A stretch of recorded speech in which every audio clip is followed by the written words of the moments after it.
हो शोथोरो कौन दारा बाशे के थेरिया रख। अबे भाई तू कौन सी भाषा बोल रहा है? ब्रदर मैं अन्य अन्य भाषाओं में प्रार्थना कर रहा हूँ। क्या ये भी कोई भाषा है? मुझे तो ये सिर्फ बुरबुराना ही लगता है। तू सिर्फ अर्थहीन शब्दों को बोल रहा है जिनका कोई भी अर्थ नहीं है। मैं आपको बाइबल से एक वचन रीड करवाना चाहूंगा। पहला करंथियों 14:14 में लिखा है, यदि मैं अन्य भाषा में प्रार्थना करूं तो मेरी आत्मा प्रार्थना करती है परंतु मेरी बुद्धि काम नहीं देती। जहां पर पौलुस कहता है कि अन्य भाषा बोलते समय मेरी आत्मा प्रार्थना करती है लेकिन मेरा मन इसमें शामिल नहीं है, जिसके कारण मैं जो बोल रहा हूँ उसे मैं नहीं समझता। तो यदि आप अन्य भाषा में प्रार्थना करते हो और आप उसे नहीं समझते तो बाइबल के अनुसार आप बिल्कुल सही अन्य भाषा में बोल रहे हो। बहुत सारे लोग दूसरों को अन्य भाषाओं में प्रेयर करते हुए देखते हैं तो उनके मन में ये क्वेश्चन आता है कि अन्य भाषा क्या है। यदि आप भी इसे गहराई से सीखना चाहते हो तो आज की इस वीडियो को पूरा जरूर देखें। अन्य भाषाओं को समझने के लिए आपको पहला करंथियों 13 का एक वचन को अच्छे से समझना होगा। यदि मैं मनुष्यों और स्वर्गदूतों की बोलियां बोलूं और प्रेम ना रखूं तो मैं ठनठनाता हुआ पित्तल और झनझनाती हुई झांझ हूं। इस वचन को एक्सप्लेन करने से पहले मैं चाहता हूं कि आप जान लो कि इस पूरे चैप्टर का फोकस प्रेम है। ये चैप्टर हमें बताता है कि वरदानों से बढ़कर हमें प्रेम को अपने जीवन में महत्व देना है। यदि हम आत्मा के सभी वरदानों में चले लेकिन प्रेम को ही इग्नोर कर दे तो हम कुछ भी नहीं है। लेकिन इसका मतलब ये बिल्कुल भी नहीं है कि हमें वरदानों की जरूरत ही नहीं है। हमें वरदानों से बढ़कर हमेशा प्रेम को ही स्थान देना है।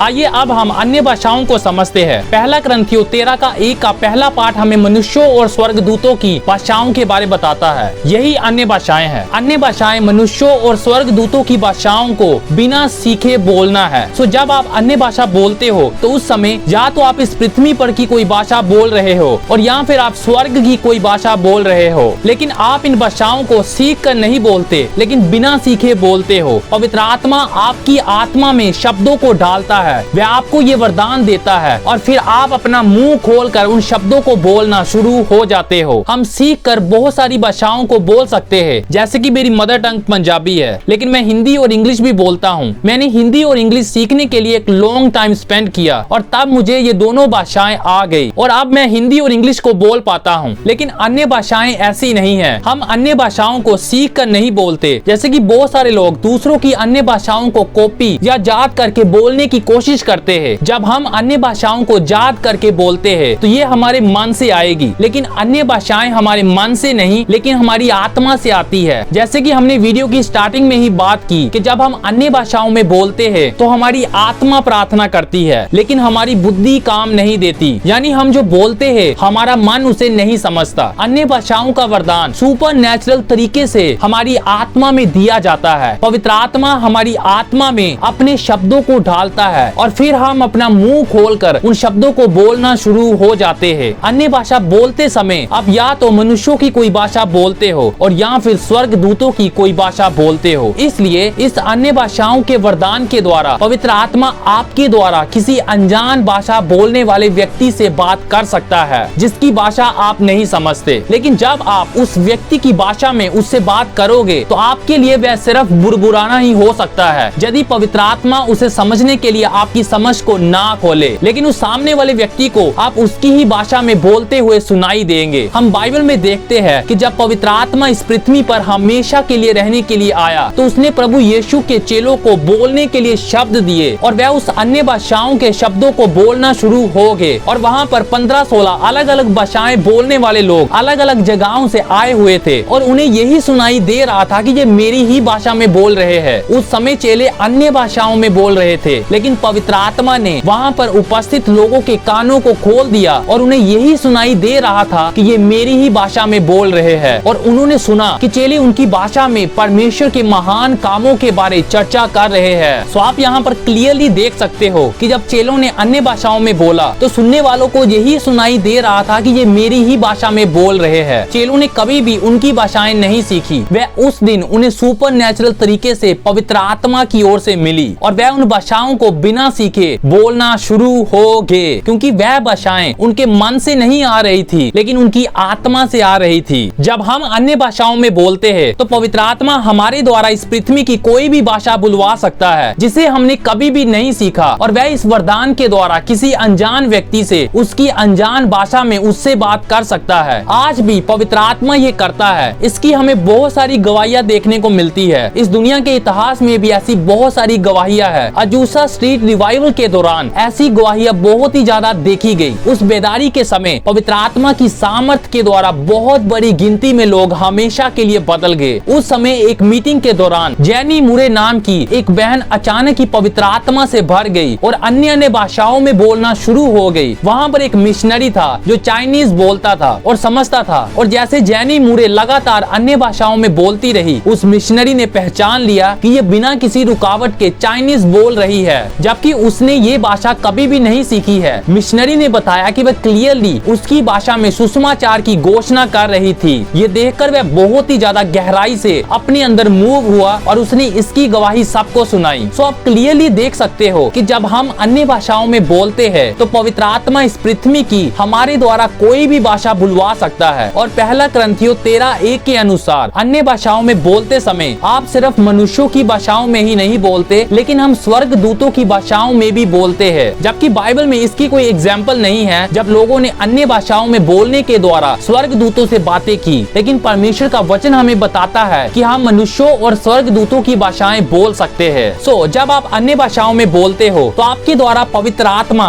इस पृथ्वी की कोई भाषा बुलवा सकता है, और इसके साथ ही वह आपके द्वारा स्वर्ग दूतों की भी भाषाएं बुलवा सकता है। बहुत सारे लोगों के स्वर्ग दूत जो परमेश्वर ने उन्हें दिए हैं खाली बैठे हुए हैं, क्योंकि वह उनसे काम नहीं करवाते। लेकिन जब हम अन्य भाषाओं में बोलते हैं तो हम डायरेक्टली स्वर्ग दूतों से बातें करते हैं। आप उन स्वर्ग दूतों को इंस्ट्रक्शंस दे रहे होंगे कि उन्हें इस पृथ्वी पर क्या करना है, और तब आपके स्वर्ग दूत और ज्यादा काम पर लग जाएंगे। सो हमने अभी तक बाइबल से देखा कि जब हम अन्य भाषाओं में बोलते हैं तो या तो हम मनुष्यों की कोई भाषा बोलते हैं और या फिर स्वर्ग की। आइए अब हम एक और चीज की ओर ध्यान देते हैं। हम जब अन्य भाषाओं में बोलते हैं तो हम सिर्फ मनुष्यों या स्वर्ग दूतों से ही बात नहीं करते, लेकिन हम परमेश्वर से भी बात करते हैं। बाइबल में पहला करंथियों 14:2 में लिखा है कि जब हम अन्य भाषा में बोलते हैं तो हम डायरेक्टली परमेश्वर से बात करते हैं। अब कुछ लोग जो अन्य भाषाओं में नहीं बोलना चाहते वो यहाँ पर जरूर कहेंगे कि परमेश्वर से बात करने के लिए हमें अन्य भाषाओं के वरदान की क्या जरूरत है, क्योंकि परमेश्वर हमारी भाषा समझते हैं, इसलिए हम तो सिर्फ अपनी ही भाषा में प्रार्थना करेंगे। हम जो भाषा बोलते हैं वे सारे शब्द हमारी समझ से आते हैं। हम जो जानते हैं सिर्फ उसी जानकारी के अनुसार प्रार्थना कर सकते हैं। लेकिन जब हम अन्य भाषाओं में प्रार्थना करते हैं तो उसमें हमारी समझ और मन शामिल नहीं होता। वह हमारी समझ या बुद्धि से नहीं आती, लेकिन वह डायरेक्टली पवित्र आत्मा से आती है। जैसे कि प्रेरितों के काम 2 अध्याय और 4 वचन में लिखा है कि पवित्र आत्मा ने उन्हें बोलने के लिए शब्द दिए और वह अपना मुंह खोलकर अन्य अन्य भाषाओं में बोलना शुरू हो गए। उनकी भाषाएं डायरेक्टली पवित्र आत्मा के शब्दों से आई। अन्य भाषा में प्रार्थना करना बिना किसी लिमिट के प्रार्थना करना है। खुद की भाषा में प्रार्थना में कुछ लिमिटेशन है। हम सिर्फ हमारे मन के द्वारा प्राप्त जानकारी के अनुसार ही प्रार्थना कर सकते हैं, लेकिन अन्य भाषा में प्रार्थना करते समय हम पवित्र आत्मा के ज्ञान और समझ के अनुसार प्रार्थना कर रहे हैं, जिसकी कोई भी लिमिट नहीं है। इसलिए उसके रिजल्ट्स भी हमें बिना किसी सीमा के देखने को मिलेंगे। अपनी समझ के अनुसार प्रार्थना करने का एक और नुकसान ये है, जब हम अपनी समझ के अनुसार प्रार्थना करते हैं तो बहुत बार अनजाने में हम परमेश्वर की इच्छा के विरोध में भी प्रार्थना कर सकते हैं, यदि हम नहीं जानते कि उस सिचुएशन के बारे परमेश्वर की इच्छा क्या है। लेकिन जब हम अन्य भाषाओं में प्रार्थना करते हैं तो हम इस खतरे से भी बच जाते हैं। बाइबल में रोमियो 8:27 में लिखा है कि पवित्र आत्मा परमेश्वर की इच्छा के अनुसार विनती करता है। जब आप अन्य भाषा में प्रार्थना करते हो तब 100% श्योर हो सकते हो कि आप परमेश्वर की इच्छा के अनुसार ही प्रार्थना कर रहे हो, क्योंकि पवित्र आत्मा कभी भी परमेश्वर की इच्छा के विरोध में प्रार्थना नहीं करता। सो अन्य भाषाएं क्या है?